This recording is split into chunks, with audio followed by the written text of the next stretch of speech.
You know, I've always believed in looking at the world with ruthless clarity. It's the only way to see things as they truly are, not as we wish them to be. And one of the clearest, most painful patterns I've observed over my long lifetime is the systematic way people spend themselves into permanent struggle. Walk into any discount store, any convenience market, in any town across this country, look closely. You'll see a tragedy of misallocated capital playing out in real time. People whose financial margin for error is zero are actively trading their future for momentary relief or fleeting status. They're buying things that function like financial ratchets. They only turn one way, downward. I am not. Let me be clear, speaking of the working poor with contempt, far from it. I am speaking about a system of errors, a constellation of bad decisions that are aggressively marketed to them. Nobody sits these folks down and explains the mathematics of their own ruin. The education system doesn't teach it. Their parents, often trapped in the same cycle, can't teach it. So the cycle perpetuates itself, vicious and predictable. I grew up during the Great Depression in Omaha. We didn't have much, but my father, a lawyer, imprinted on me a fundamental lesson that has proven more valuable than any stock tip or complex financial model. He taught me that the chasm between lasting scarcity and lasting security is dug not by income, but by behavior. It's not about the dollars that come in. It's about the fate of the dollars that go out. The poor thinking mind asks, can I afford this payment today? The wealthy thinking mind asks, what future am I destroying by making this purchase today? The 7 items I will describe are the physical manifestations of that first tragic question. They are answers to the wrong question. And the good news, the tremendously powerful news, is that you can change the question you ask yourself starting this very afternoon by the time we finish. You will see these common purchases not as comforts or conveniences, but as the traps they truly are. You will understand the cold, hard arithmetic behind them, and you will have a clear, actionable path to sidestep them. Let's begin with the granddaddy of them all, the most effective wealth destruction device ever sold to the aspirational working class. Own the brand new car. This is, without a doubt, the single most potent wealth killer I have witnessed in moderate income communities. The psychology is simple and brutally exploited. A person lands their first stable job with a halfway decent salary, let's say $50,000 a year.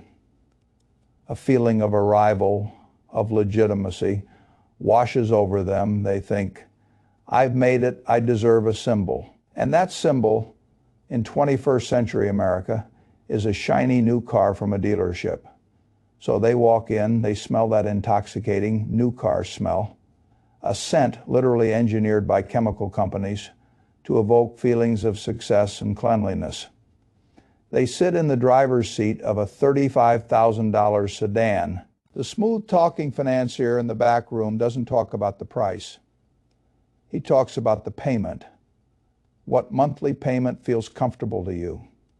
He works the numbers, magically extending the loan term to 6, even 7 years. The payment seems manageable. They sign, they drive off the lot, flush with pride. Let me perform an autopsy on this decision because what they have just purchased is a financial corpse. A new car loses approximately 20% of its value the moment the tires hit the public street.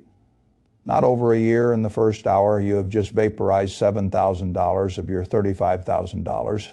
You are now upside down on the loan. You owe more than the asset is worth before you've even made your first payment. It is an immediate, irrevocable loss. But the bleeding has just begun. Over the next 5 years, that car will shed another 40 to 50% of its original value. So your $35,000 car is now worth, at best, $15,000. However, you are still making payments on the original $35,000 loan plus interest. With a typical 8% interest rate over 6 years, You don't pay $35,000, you pay closer to $42,000. Let's hold that thought. You have paid $42,000 for an asset now worth $15,000. That is a net destruction of $27,000 in capital. But we must consider the opportunity cost. The road, that is where the true horror lies. What does the person with wealthy thinking do?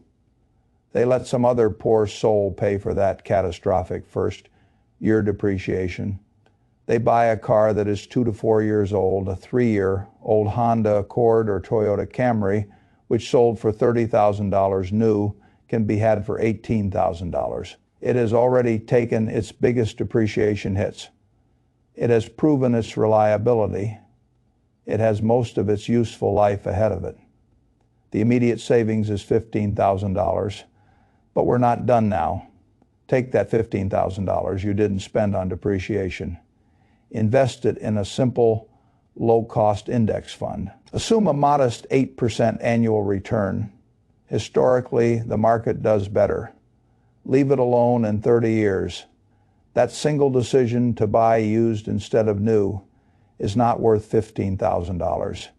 It is worth over $150,000. You have traded the temporary ego boost of a new car smell for $150,000 of future security. You have traded a $600 monthly liability for a $600 monthly asset. I drive a used Cadillac. It is perfectly comfortable, impeccably maintained, and utterly reliable. Every time I get in it, I don't think about a loan. I think about the compound interest quietly accumulating elsewhere because I avoided that trap. That is the difference. That is the algebra of prosperity, 2 lottery tickets and scratch-offs. If the new car is a wealth killer, the lottery is a poverty pacifier. It is a tax on desperation and a subsidy for hopelessness. Calling it a tax on people who can't do math, as I sometimes have, is accurate but incomplete. It's also a tax on eroded patience and a society that glorifies sudden, unearned wealth. The odds are an insult to intelligence. The chance of winning a Powerball jackpot is roughly 1 in 292 million. You are more likely to be struck by lightning twice in your lifetime. The chance of winning any prize on a typical scratch off ticket is about 1 in 4, but the average prize is less than the cost of the ticket. The house always wins. The state always wins. The loser is the person in line spending their last $5 on a fantasy. Studies show that households earning less than $30,000 a year spend, on average, about 5% of their income on lottery tickets. 5% for a family making $30,000. That's $1,500 a year. $125 a month. Let's apply our opportunity cost lens to that. Own $25 invested monthly at that same 8% return over 30 years. Do you know what that is? It is over $180,000. You are literally standing in a convenience store handing over a future retirement fund of nearly $200,000 for the chance to win a few bucks that you'll likely just spend on more tickets. The lottery preys on a very human emotion, the longing for a miraculous escape when you feel trapped in a job, trapped in a neighborhood, trapped in a cycle of bills, the dream of a life. Altering jackpot is a powerful analgesic. It makes the daily grind bearable for another week. I understand the psychology, but understanding it doesn't make it a rational strategy. Hope is not a plan. A wish is not an investment. The real lottery ticket is the one you create yourself. It is almost guaranteed odds, but it requires something to scratch. Off doesn't time and discipline. Take that $5, open a brokerage account, buy a fraction of a share in a solid company or an index fund. Do it every week. Watch it grow. That is your ticket out. It's boring. It's slow, and it works. 3 payday loans and cash advances. This is where we move from foolishness to predation. I believe many of these operations are morally criminal. They are designed to create and then perpetuate debt slavery. Here's the mechanics. You are short $500 to make rent or fix a blown tire. You go to a payday lender, you give them a post-dated check for $575, due on your next payday in 2 weeks. They give you $500 in cash. That $75 fee for a 2-week loan translates to an annual percentage rate, APR, of roughly 390%. Compare that to the 20 to 30% APR of a credit card, which we rightly call usurious. This is in another galaxy of exploitation. But the trap isn't just the rate. It's the inevitability of the rollover. The Consumer Financial Protection Bureau found that over 80% of payday loans are rolled over or followed by another loan within 14 days. Why? Because if you needed $500 to get to payday 2 weeks ago, and you just gave away $75, you are now $575 short. So you take another loan to cover the first. The $75 fee becomes a permanent monthly drain, a parasite on your income. I can hear the objection, Warren, you don't understand the pressure. It's an emergency. I do understand pressure. And in an emergency, you take desperate action. But I am telling you that a payday loan is not a solution to an emergency. It is the start of a far greater chronic financial emergency. What should you do instead? First, if you are in the emergency, call your creditor, explain. Landlords, utility companies, even hospitals would often rather set up a payment plan than go through eviction or collections. It's cheaper for them. Swallow your pride and ask family for a no-interest loan. Sell something. These are all superior options. Second, and most importantly, ensure you are never that vulnerable again. This is non-negotiable. You must build a buffer. Start an emergency fund with whatever you can. $10 a week. Hide it in a coffee can if you must. The goal is to break the cycle of absolute zero liquidity that makes the payday lender seem like a savior. If you are already trapped in the cycle, consider this radical but rational advice. Stop. Default, let the loan go to collections. Yes, it will damage your credit score, but a credit score can be repaired over a few years. What cannot be easily repaired is a lifetime of paying 400% interest, which guarantees you will never accumulate capital. Choose the lesser evil. Face the short-term music to end the long-term hemorrhage. These first 3 items, the new car, the lottery ticket, the payday loan, are linked by a common thread. They are all responses to a craving for a different. Now the car craves status, now the lottery craves riches now, the payday loan craves relief. Now, and each one in its own way steals a future that could have been. The path forward begins with a simple, difficult mental shift. Start measuring the cost of everything, not in today's dollars, but in tomorrow's lost potential. It is a habit of mind that pays compound interest. We will continue with the remaining 4 items shortly, but absorb this first, the math doesn't lie. And recognizing the trap is the first and most essential step to walking around it. Now we turn to the less obvious traps, the ones that don't come with a glaring sticker shock or a 400% interest rate, but which, through insidious repetition and clever marketing, drain the reservoir of capital just as effectively. These are the silent leaks in the boat. You don't notice them until you're sinking for rent, to own furniture, electronics, and appliances. This business model is a masterpiece of exploiting poor arithmetic. It feels so accessible, so empathetic. Don't have good credit? No problem. No large down payment? No worries. For just $19.99 a week, this big screen television can be yours. The psychology hooks deep into 2 vulnerabilities. The desire for dignity, my home should look nice, and the pain of deferred gratification. The weekly or monthly payment seems trivial, a small price for immediate comfort and pride. But let's pull back the curtain. A typical rent-to-own transaction works like this. You want a living room set with a retail price of $1,200. The store offers it to you for $69 per month. You think, in less than 2 years it's mine. But read the contract. The term is often 72 months, 6 years. Do the simple multiplication. $69 times 72 equals $4,968.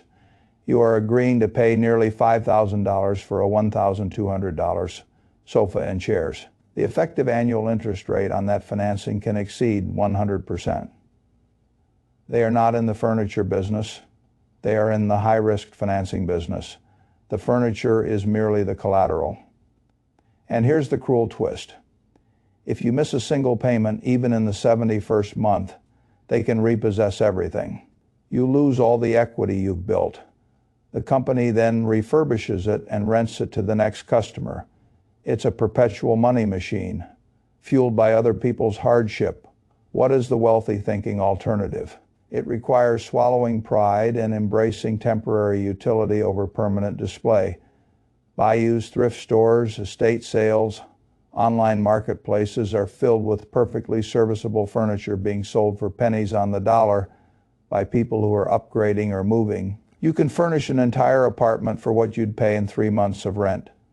To own payments, is it a matching set? Probably not. Is it the latest style? Unlikely. But it's yours. You own it outright. There is no repo man haunting your dreams. The goal in your early wealth building phase is not to have a showroom home. The goal is to stop the outflow of capital. Every dollar you do not send to the rent. To own company is a dollar that can begin working for you. Upgrade your furniture later with cash when your financial foundations are poured in concrete, not Sand 5 extended warranties and insurance on small consumer goods. This is the fear tax. You're at the checkout having just bought a $800 flat screen television. The clerk asks, would you like to protect your investment with a 3-year extended warranty for just $129? It's peace of mind. It sounds so reasonable. Electronics break, don't they? Let's examine this with cold logic.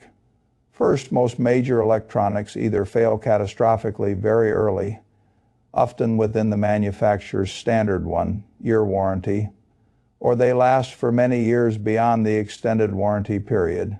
The bathtub curve of failure rates works in your favor if you just get past the first year. Second, many credit cards automatically double the manufacturer's warranty up to an additional year if you use the card to make the purchase. So that $129 warranty might only be buying you 1 additional year of coverage on top of the 2 you may already have. Third, consider the business model. These warranties are phenomenally profitable for retailers. Why? Because the payout rate is far, far lower than the premium collected. They are betting with very good odds that you will never use it or that the repair cost will be less than what you paid. It's insurance where the actuarial tables are overwhelmingly in the house's favor. The wealthy thinking approach is called self-insurance. Take that $129 or the $11 Fairmount phone insurance fee. Instead of handing it to the store, set up an automatic transfer to a dedicated electronics replacement savings account. Do this for every gadget you're tempted to insure over time. You will build a fund that covers any repair or replacement. If nothing breaks, which is the most likely outcome, you still have the money. You have just kept the profit the store would have made. Only insure against catastrophes that would genuinely ruin you, your health, your life. If others depend on you, your home, your car liability. A $1,000 laptop is not a catastrophe. It's an inconvenience you can plan for. Turn fear into a disciplined saving strategy. 6 premium cable and streaming service packages. This is the I deserve it tax. After a hard day of work, the thought of coming home to limitless entertainment feels like a just reward. And so people making $40,000 a year routinely sign up for a $200 Fairmount package, top-tier cable with sports channels, Netflix, Hulu, Disney, Faye, HBO Max, and maybe a specialty service or two. $200 per month is $2,400 per year, invested over 30 years at 8%. That is over $300,000. Let that sink in. You are trading $350,000 in future wealth for the privilege of channel surfing and binge, watching shows you'll forget in a week. The marketing genius here is the bundling of identity with consumption. Game of Thrones isn't just a show, it's a social currency. Missing it feels like being left out, but this is a manufactured need. Your financial security is a real need. The strategy here is not to live like a monk, but to be ruthlessly intentional. Do you really watch 200 channels, or do you watch 5? Do you need 6 streaming services simultaneously? Practice rotational subscription management. Subscribe to Netflix for 3 months and watch what you want. Cancel it. Switch to Hulu for the next 3 months. The content isn't going anywhere. For sports, consider a basic antenna for local games or listening on the radio, an almost forgotten pleasure. The highlight of a big game is often more enjoyable than the 3-hour slog anyway. Or go to a friend's place or a local pub for the big event. The social experience is better, and the cost is a fraction. Entertainment should be a spice, not the main course of your budget. The constant draining subscription is the financial equivalent of a dripping faucet. It seems insignificant until you see the water bill. Even the daily drip, fast food and convenience store purchases. Finally, we come to the most universal and socially condoned wealth leak. This isn't about the planned family dinner out. This is about the unconscious, habitual spending on consumables that offer convenience at a catastrophic markup. The math is stupefying when viewed in aggregate. A $4 specialty coffee every weekday is $80 Fay month, $960 Fay year. A $10 fast food lunch every workday is $200 Fay month, $2,400 Fay year. A $2 bottle of soda from the gas station instead of a $0.5 can from a grocery store 12-pack is a 400% markup. These are not purchases. They are subscriptions to poverty. The convenience store and fast food outlet are brilliant at monetizing exhaustion and poor planning. You're tired, hungry, and short on time. The easy solution is right there, but the cost is hidden in small increments, which our brains are terrible at compounding. Let's perform the ultimate calculation. Assume a combined daily habit of $15 coffee, lunch, snack. That's $75 a week, about $300 a month, or $3,600 a year. Now invest that $300 monthly from age 25 to age 65 at an 8% return. The total approximately $1 million.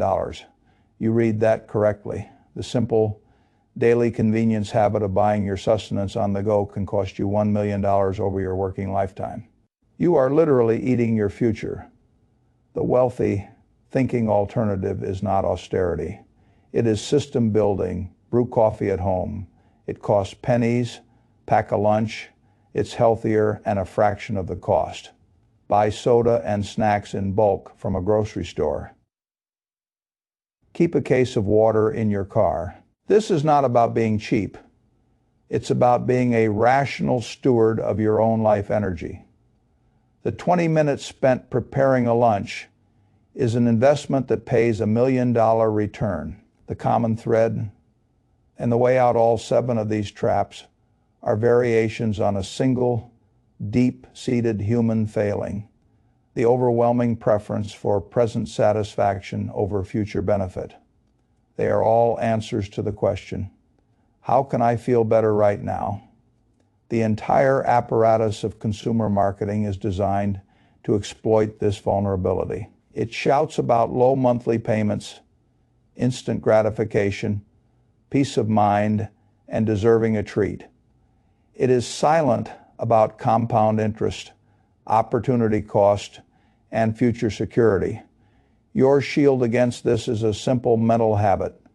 The 30-year question. Before any significant or habitual purchase, ask, if I took this money and invested it instead, what would it be worth in 30 years? That $5 lottery ticket is a future $50. That $200 car payment is a future $2,000. This perspective transforms spending from a simple exchange into a consequential choice. Your action plan is straightforward. Audit for 1 month. Track every cent you spend. Categorize it. Face the truth without flinching. Identify which of these 7 leaks are in your life. Be specific. Plug 1. Start with the easiest. Cancel one streaming service. Brew your coffee. Pack lunch 3 days a week. Take the exact amount saved and immediately auto-transfer it to a separate investment account. Make the saving unconscious scale. The next month, tackle another leak. Redirect those funds too. Reframe, begin using the 30-year question. Let it become your instinct. Wealth is not built through stunning strokes of genius or wildly lucrative careers. It is built through the relentless avoidance of stupidity, through the consistent application of simple arithmetic over a long period of time. It is built by recognizing these 7 traps and the dozens like them for what they are. Well-marketed roads to permanent struggle. You have the power to choose a different road. It starts not with your next raise, but with your next decision at the checkout counter, the car lot, or the convenience store. Choose the future.